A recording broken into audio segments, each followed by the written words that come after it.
노다지 썰전. 게임사 데브시스터즈의 2025년 3분기 실적이 발표되면서 시장의 시선이 집중되고 있습니다. 표면적으로는 7억 원의 영업 손실, 좀 아쉬운 성적표죠.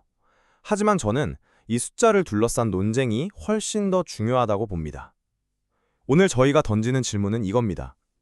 데브시스터즈는 쿠키런이라는 하나의 성공 신화에 기댄 여전히 불안한 원히트 원더인가? 아니면 마침내 그 성공을 발판 삼아 안정적이고 다각화된 기업으로 성장하는 그 변곡점에 서 있는가? 저는 3분기의 숨고르기를 통해 회사가 전략적으로 성숙해지고 있다는 긍정적인 신호를 보고 있습니다. 저는 그 의견에 동의하기가 좀 어렵습니다. 3분기 실적은 오히려 데브시스터즈가 가진 그 고질적인 문제, 그러니까 단일 IP에 대한 의존성과 예측 불가능한 실적 변동성이 전혀 해결되지 않았음을 보여주는 명백한 증거라고 생각합니다. 새로운 포장지로 감쌌지만 결국 과거의 위험한 패턴을 그대로 반복하고 있다는 입장입니다. 좋습니다. 그럼 그 위험한 패턴이라는 게 구체적으로 무엇인지부터 짚어보죠. 3분기 실적, 매출 549억 원에 영업손실 7억. 분명 좋은 숫자는 아닙니다. 하지만 이걸 단순히 실패라고 볼 수 있을까요? 저는 오히려 아주 영리한 전략적 완급 조절이었다고 봅니다. 상반기에 쿠키런 킹덤 3주년 같은 대규모 업데이트를 몰아치면서 유저들의 피로감, 특히 과금에 대한 피로감이 상당했거든요. 그래서 3분기에는 의도적으로 힘을 빼고 캐주얼한 컨텐츠를 선보이면서 유저들이 다시 즐겁게 게임에 복귀할 수 있는 환경을 만들어준 거죠. 잠깐만요. 전략적 완급 조절이라는 표현은 너무 관대한 해석 아닌가요? 어떤 전략이든 분기 영업 손실이라는 결과로 이어졌다면 그건 실패한 전략에 가깝습니다. 더 심각한 건 월간 활성 이용자 수, 즉 MAU의 급감입니다. 올해 5월에 800만 명을 찍었던 쿠키런 킹덤의 MAU가 지금 400만 명 수준으로 말 그대로 반토막이 났습니다. 이걸 단순히 피로도 문제로만 치부할 수 있을까요? 이건 명백한 유저 이탈, 즉 게임의 매력이 떨어지고 있다는 위험 신호입니다. 물론 MAU 하락은 아픈 부분이죠. 하지만 그게 이야기의 전부는 아닙니다.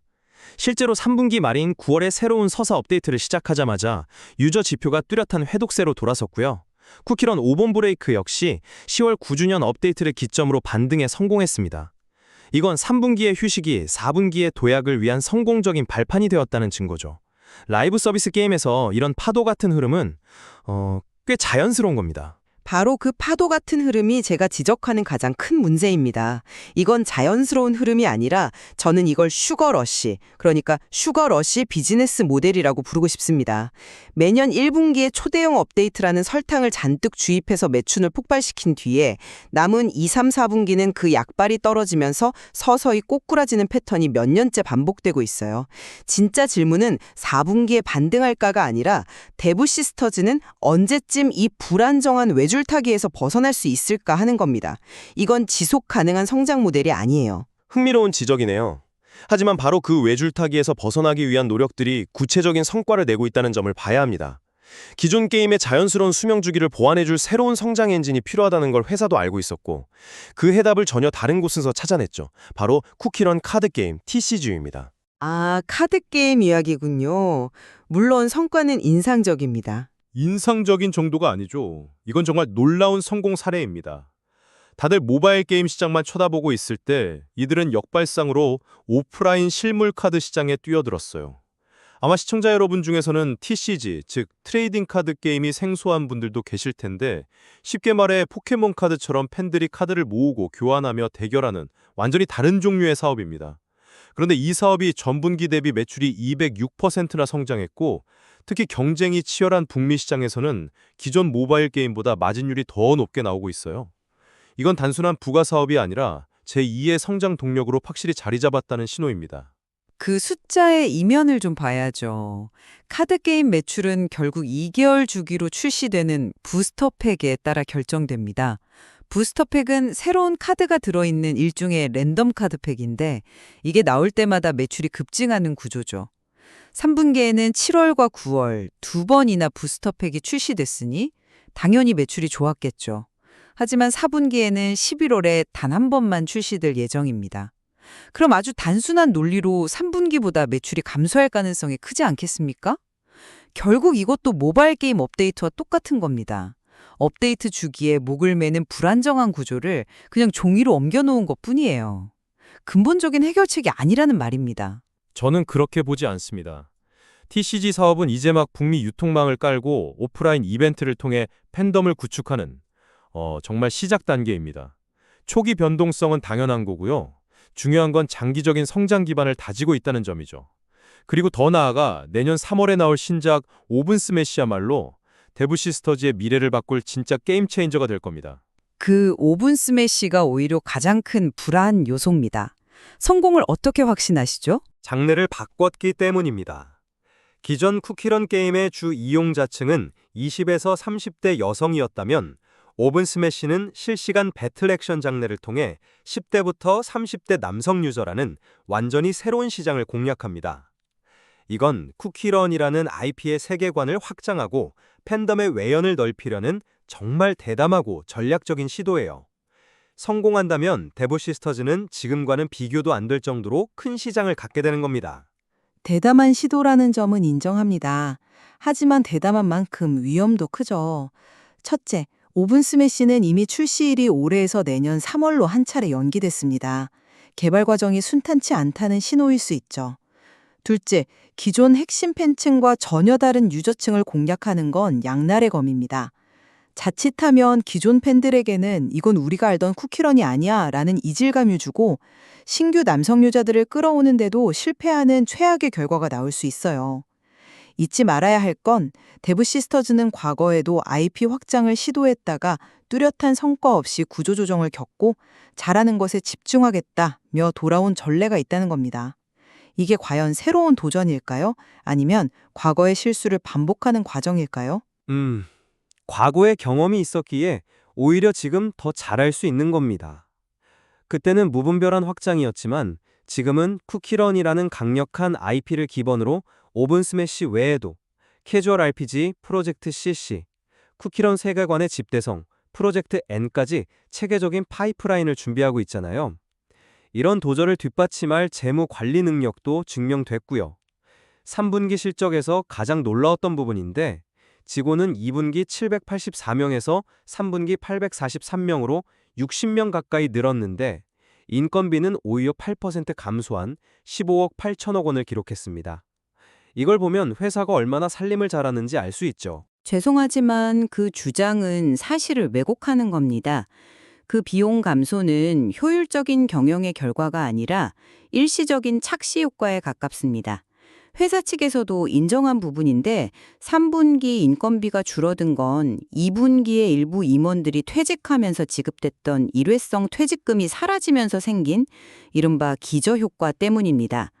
즉, 실제 직원들에게 나가는 고정적인 월급, 기본적인 비용 구조는 전혀 변하지 않았다는 뜻이죠. 이걸 두고 살림을 잘한다고 말할 수는 없습니다.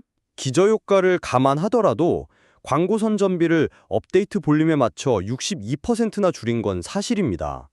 상황에 맞춰 허리띠를 졸라맬 줄 안다는 건데 저는 이게 굉장히 중요한 능력이라고 봅니다. 잠깐만요. 허리띠를 졸라맨 게 아니라 그냥 아무것도 안 한 것 아닌가요? 3분기에 대규모 업데이트나 마케팅을 안 했으니 당연히 돈을 덜 쓴 거죠. 그걸 효율적인 통제라고 포장할 수 있을까요? 진짜 비용 문제는 이제부터 시작입니다.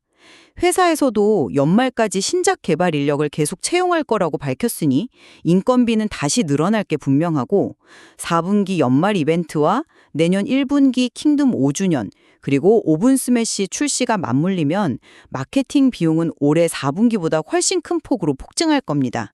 이건 통제가 아니라 오히려 시한폭탄에 가깝습니다. 그건 성장을 위해 반드시 필요한 투자 비용이죠. 아무런 투자 없이 성장을 바라는 건 모순입니다. 중요한 건 그 투자를 감당할 체력이 있느냐, 그리고 그 투자가 성공으로 이어질 가능성이 얼마나 높으냐 하는 점입니다. 저는 쿠키런 킹덤이 구축한 글로벌 팬덤과 카드게임의 성공이 그 체력을 증명했고 오븐 스매시의 새로운 도전이 그 가능성을 보여준다고 봅니다. 그 체력에 대해서도 근본적인 의문이 있습니다. 회사의 주주환원 정책을 한번 보죠.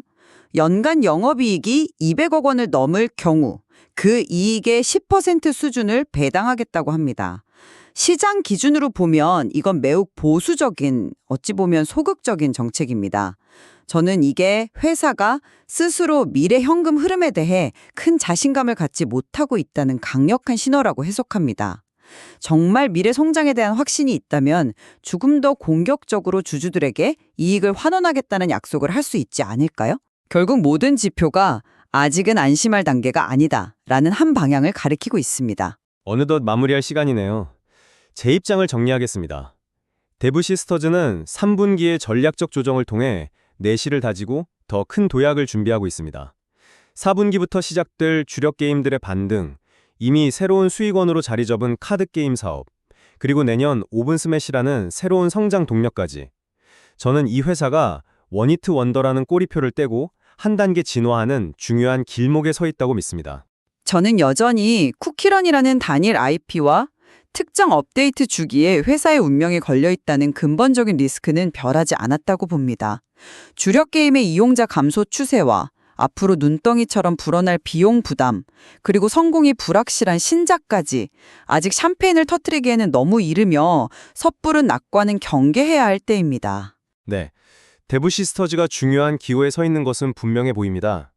이 새로운 시도들이 회사를 한 단계 성장시키는 발판이 될지, 혹은 과거의 시행착오를 반복하는 과정이 될지는 결국 앞으로의 성과가 증명해주겠죠. 오늘 저희가 나눈 이야기들이 시청자 여러분께서 대부시스터즈의 미래를 판단하시는 데 있어 다양한 관점을 제공했기를 바랍니다.